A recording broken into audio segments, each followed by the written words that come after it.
G'day mates, welcome back to my YouTube channel. In today's video, I want to talk about all the craziness from the tournaments today across the globe. We had hackers on EU Cash Cup who managed to drop 50 elimination plus victory royales, just hitting bow headshot after bow headshot through mountains, doing it live on stream, which has raised a whole big debate around Fortnite's anti-cheat yet again. I also want to talk about the team that managed to qualify for round 4 of EU FNCS with 0 kills. I've talked about a team that did the Slurpy heal-off strat in the past, but that was during like a Cash Cup. They managed to come first place in round 3 of FNCS. They've now done what some pros can't even do and have made the finals of EU, and they did it with 0 kills, even out healing Storm Surge while in Storm. So I want to show some clips of that. Also, at the end of today's video, I want to look forward to tomorrow or today. By the time you're watching this video, I want to break down some of the EU and NAE's drop spot mats going into finals. So who qualified, where are they dropping, any points of interest, and just cover all that for you guys.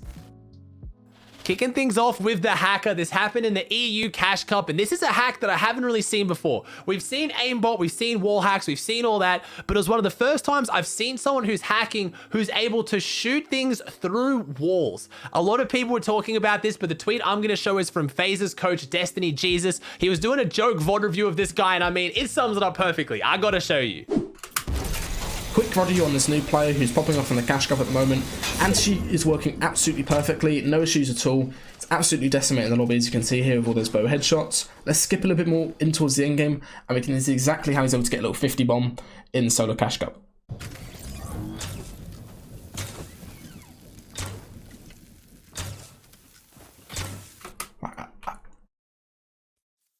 Bro, what even is this?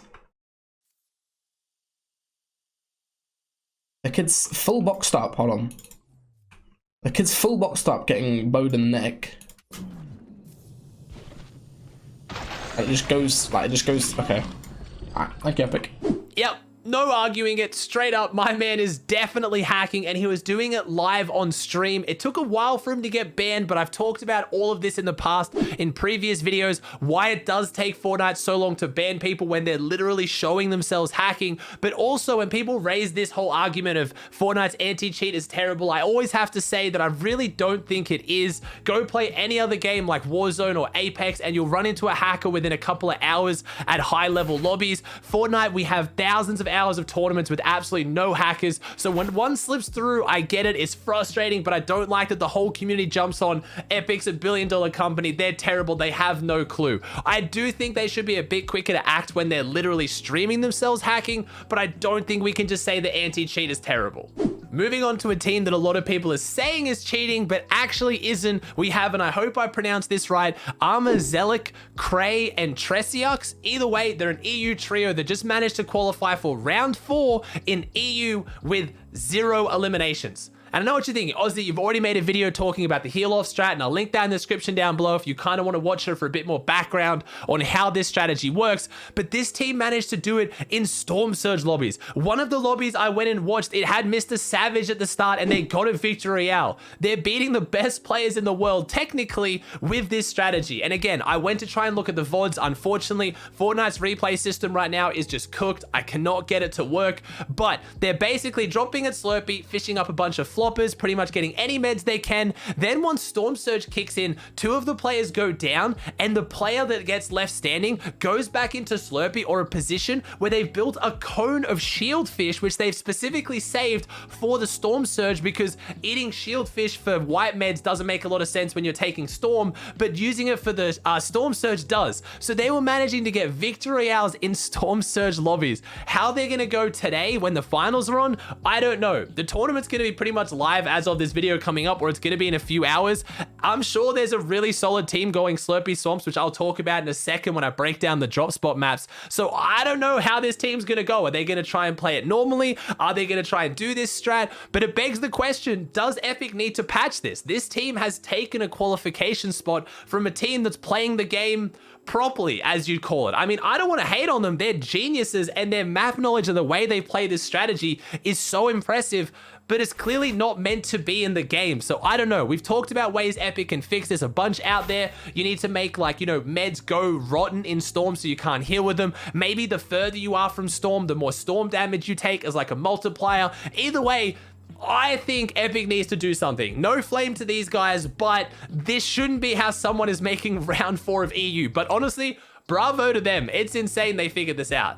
Now, talking about the qualified teams, I want to break down the drop spot maps for NA East and EU finals. Now, these could change. These are as we know it of right now. If one of these teams drops somewhere different tomorrow, don't flame me, but these are the ones that people have talked about on social media and the pro discords have made for the drop spots. So kicking off with NA, we have a few drop spots already contested right off the bat that we need to talk about. The main one is obviously going to be Sweaty Sands. We're going to see round 2 of Clicks, Booger, and Bizzle up against Gabe, Tahi, and Sprite. Both of these teams have been very clear on social media. They are not leaving. No matter what the score is, no matter how bad it goes, they are not leaving, which means that, in my opinion, both these teams aren't going to qualify. They're not going to do insanely well. Last time we saw Gabe, Tahi, and Sprite win 4 or 5 of the spawn fights, Clix' team wasn't doing too well. Everyone started jumping on it. Is Booger going to quit? Is Bizzle going to quit? These guys hate playing together. There was a bunch of drama.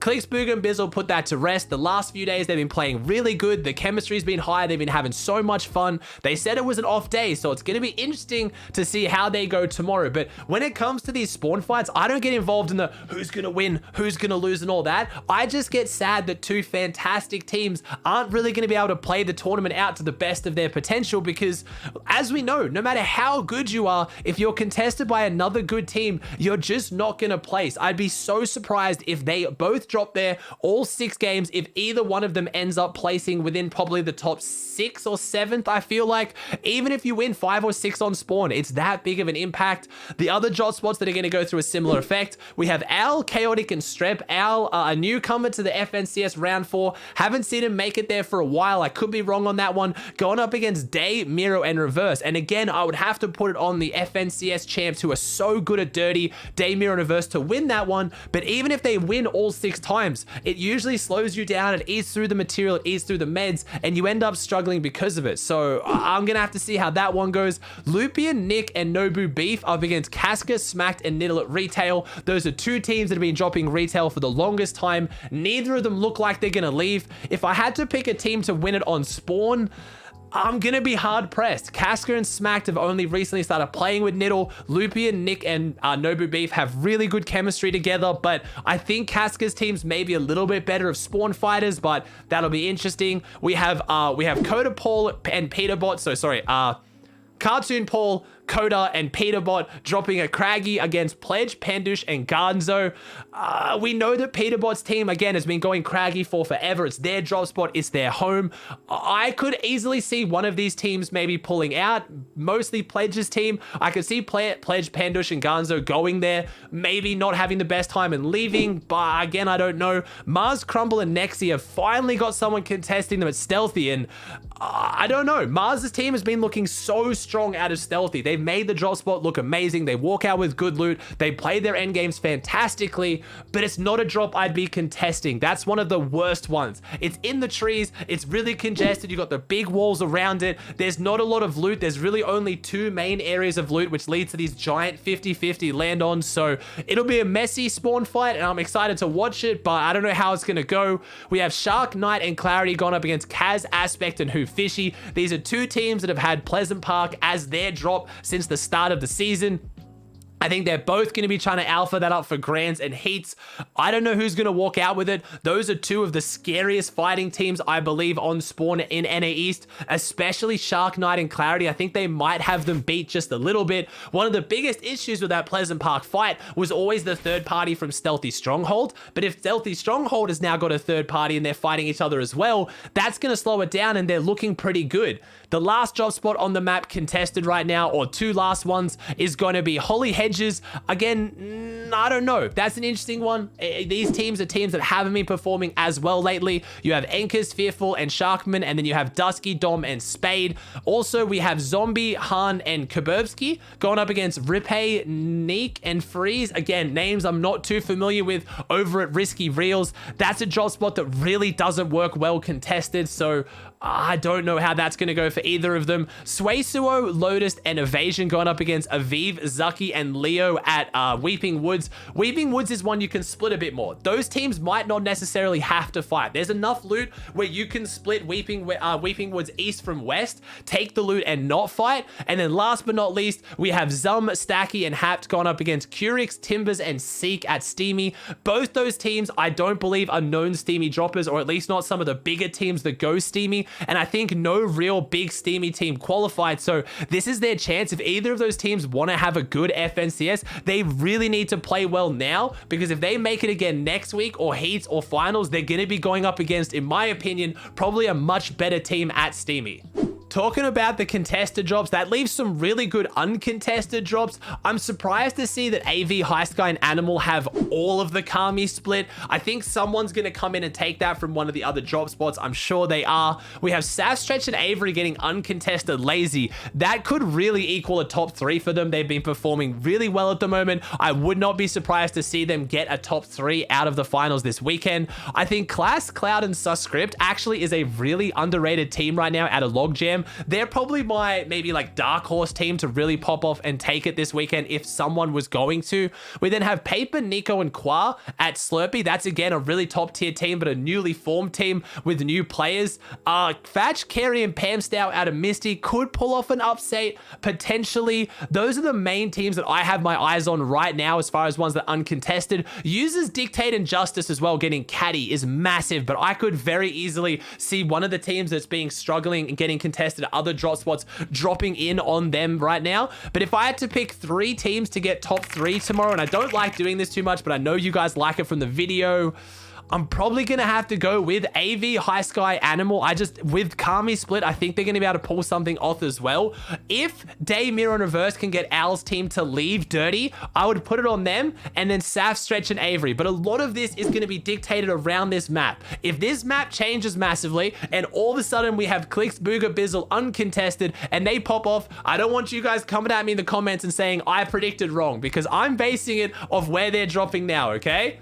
Jumping over to the EU map, and here you guys know my pronunciation is gonna be bad. I'm sorry if I butcher any of these names. We have a few teams here and a few different drop spots. Like right now we have Aqua, CRR, and Vino. We have Aqua back in FNCS, back in the finals, but already he's straight back to getting contested. He's getting contested at Boney Burbs by Slove's team, and I don't know how they're gonna go. Contested Boney Burbs is going to be terrible. Boney Burbs is already, in my opinion, a terrible drop when it's uncontested, so I don't know how that's going to work for them too well. If we look down towards Slurpy, we also have Slurpy being contested. Kiriachi's been going there for the longest time. Really not going to give that one up. And I think if I had to give it to either of those teams at Slurpy, I'm probably looking at Kiriachi's team to walk away with it.